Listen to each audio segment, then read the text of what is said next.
When it comes to energy efficiency, Richard, there must be a lot of stories to be told in the world of plumbing. There are, and one is in the heating of domestic hot water. People don't realize that about 20% of a home's energy bill is just that, in heating of hot water. Oh, that much? That's right. Now, many people have tank-type water heaters like this. This is a gas-fired water heater. This is an electric water heater. And the first thing to think about saving energy is to think about what you're storing that tank temperature at. Many people leave them at 140 or 150 degrees Fahrenheit. That's high? Way high. You only need about 125 degree water temperature to have a perfect shower. So just turn them down? Absolutely. And there's an economic story there. If you drop it by about 10 degrees, you're going to save between $60 and $100 a year, depending on the fuel you burn. Significant, all right. A gas water heater is very straightforward. There's a knob right here at the front, and you can see this says hot, and this says warm. Just turn it down, and that's fine. On electric water heater, you've got to be very careful. You've got to turn off the electrical power coming into this water heater. Inside this tank, there's two thermostats, one at the top and one at the bottom. The one at the top right here, you can see a dial right here, and with a screwdriver, you just turn that to a lower setting, about 125. All right, good to know.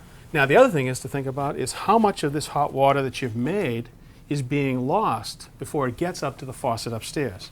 Coming out of a water heater is a pipe like this.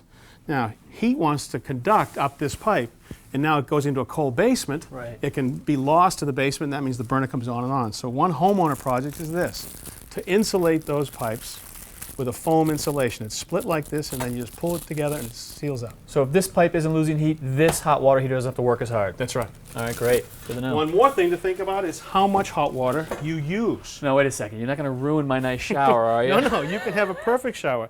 It is now mandated that a shower head has to be limited at 2.5 gallons a minute. Yeah. And 10 or 15 years ago, there were shower heads at 5 and 6 and 7 gallons per minute. So the story is if you got an old shower head, upgrade it to a new one. Absolutely, and that shower can be very pleasing. The modern shower heads are terrific. And the economic story is even more dramatic.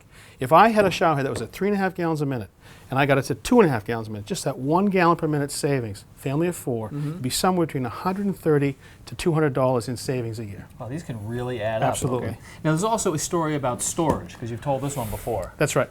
These water heaters sit all day long, waiting for you to come home, heating like a tea kettle underneath.